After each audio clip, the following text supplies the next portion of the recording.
Students, এই Moumita ma'am. আশা করি তোমরা সকলেই খুব ভালো আছো। Welcome back to our channel.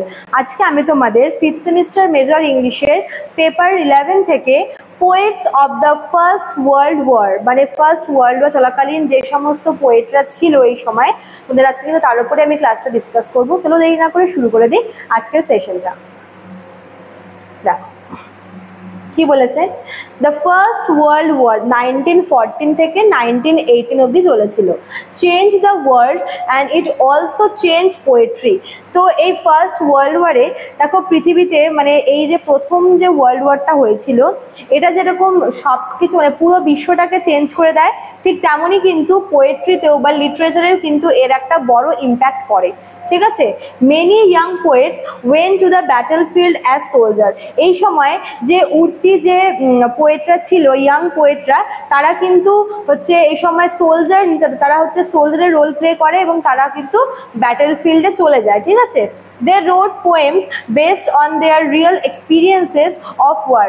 এবং যে ইয়াং পোয়েটরা হচ্ছে যুদ্ধক্ষেত্রে গিয়ে যুদ্ধ করে, তারা কিন্তু তাদের এক্সপিরিয়েন্সগুলো মানে তাদের হচ্ছে এই যুদ্ধের যে এক্সপিরিয়েন্সগুলো তার উপরে বেস করে কিন্তু তারা পোয়েম লিখতে শুরু করে।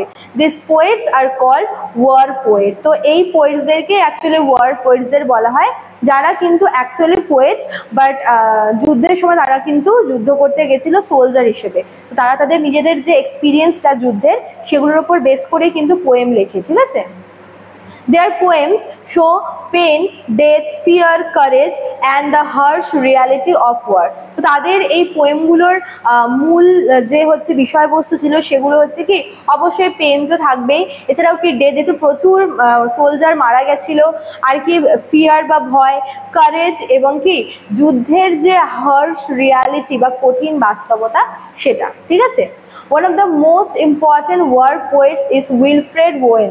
তো উইলফ্রেড ওয়েন ছিল হচ্ছে মানে ওয়ার পোয়েটসদের মধ্যে তার নামটা হচ্ছে মোস্ট ইম্পর্টেন্ট। ঠিক আছে, he wrote poems like Dulce et Decorum Est, আর হচ্ছে কি অ্যানথেম ফর ডুম ইয়থ, মানে সব হচ্ছে তোমার এগুলো কিন্তু ওই যুদ্ধের ওপরে বেস করেই লেখা।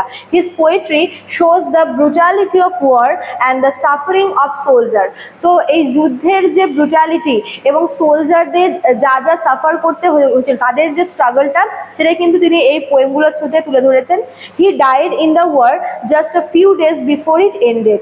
এবং ওই যুদ্ধে চলাকালীনই কিন্তু তিনি হচ্ছে এই পোয়েমটা লিখেছিল। ঠিক আছে, মানে যে সমস্ত ইয়াং পোয়েটরা এই সময় যুদ্ধে গেছিল সোলজার হিসেবে, তারা ওই যুদ্ধ চলাকালীন তারা কিন্তু মানে যা যা দেখেছে, তারা যেগুলো এক্সপিরিয়েন্স করেছে, তারা কিন্তু সেই সমস্ত কিছু পোয়েম মানে পোয়েম হিসেবে পোয়েমের ফর্মে লিখেছে।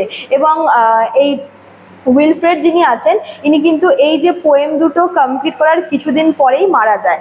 ঠিক আছে, আচ্ছা, Siegfried Sassoon was another famous war poet. He wrote angry and bitter poems about the government and generals who encourage war. তো এখানে অ্যাকচুয়ালি সিগফ্রিডের যে লেখার টাইপটা, সেটা হচ্ছে তার লেখার মধ্যে আমরা মানে অ্যাংরিনেস, তার মধ্যে যে বিটারনেস আছে, তো সেগুলো কিন্তু তিনি তার পোয়েমগুলোতে লিখেছিলেন।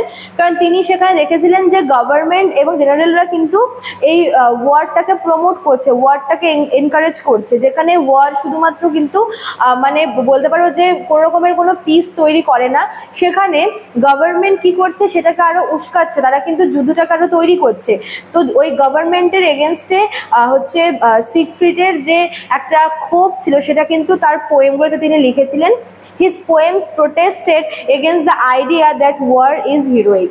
তো তার পোয়েমগুলোতে তিনি কিন্তু এই যুদ্ধের এগেনস্টে লিখেছেন।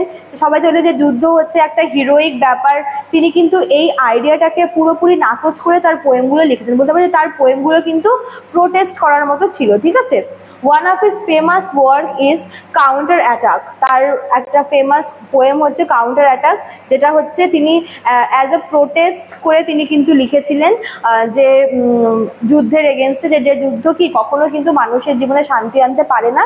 এবং তিনি ওই গভর্নমেন্ট এবং অফিসিয়ালসের এগেনস্টেও কিন্তু প্রোটেস্ট করেছিলেন যে যুদ্ধটাকে প্রমোট করার জন্য।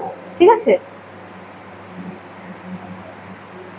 তারপর দেখো নেক্সট কি বলেছে, Rupert Brooke was different from Owen and Sassoon. তো আগে দুজনের থেকে ইনি আবার একটু ডিফারেন্ট টাইপের আর কি লেখেন। At the beginning of the war he wrote romantic and patriotic poem. তো শুরুর দিকে কিন্তু তার পোয়েমগুলো রোম্যান্টিক এবং পেট্রিয়টিক ছিল। He saw war as noble and glorious. তিনি কিন্তু যুদ্ধটাকে নোবেল এবং গ্লোরিয়াস হিসেবেই দেখেছেন এবং তার এই ভাবনাটাকে কিন্তু তিনি রোম্যান্টিক ওয়েতে এবং প্যাট্রিয়টিক ওয়েতে তিনি তার পোয়েমগুলোর মধ্যে লিখেছিলেন, ঠিক আছে। His poem the soldier is full of love for England. ইংল্যান্ডের প্রতি তার যে ভালোবাসা সেটা কিন্তু তার এই সোলজার নামক পোয়েমটায় তিনি লিখেছিলেন। মানে তিনি কিন্তু যুদ্ধ ভালোবাসেন, তার কাছে মনে হয় যুদ্ধ হচ্ছে হিরোইক, যুদ্ধ হচ্ছে একটা নোবেল এবং যুদ্ধ হচ্ছে কি মানে কি বলবো যে নিজের দেশের প্রতি ভালোবাসা, ঠিক আছে। But he died early in the war before he could see the horror. কিন্তু মানে যেহেতু যুদ্ধের যে আসল ভয়াবহতা সেটা তিনি এক্সপিরিয়েন্স করার আগেই কিন্তু তিনি মারা যান, তাই যুদ্ধের যে আসল যে হরর বা যুদ্ধের যে আসল যে ক্রুয়েলটি তিনি কিন্তু সেটা দেখে যেতে পারেননি। তার কাছে যুদ্ধ মানে হচ্ছে রোম্যান্টিক, তার কাছে যুদ্ধ মানেই হচ্ছে নোবেল, যুদ্ধ মানেই হচ্ছে হিরোইক, ঠিক আছে। Isaac Rosenberg was a Jewish poet and painter. তো আইজ্যাক ছিল হচ্ছে একজন জিউইশ পোয়েট এবং তিনি পেইন্টারও ছিলেন।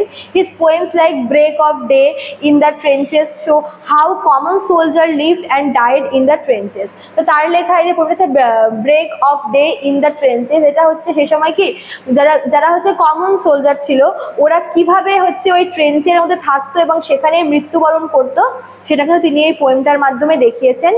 Edward Thomas wrote simple and nature based poem। তো এডওয়ার্ড থমাসও একজন ওয়ার পোয়েট, তিনি কিন্তু ভীষণ সিম্পল এবং নেচার বেসড পোয়েমগুলো লিখতেন। War change his thought and made him sad and thoughtful.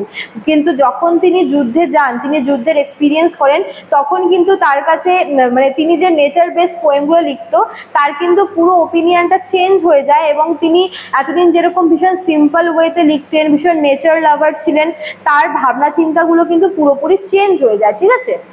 The main themes of First World War poetry are death, destruction, loss of youth, the reality of battle and the emotional trauma of soldier। তো প্রথম যুদ্ধের মানে প্রথম যে world war হয়েছিল first world war, সেখানকার পোয়েট্রিগুলোর main theme কী কী ছিল?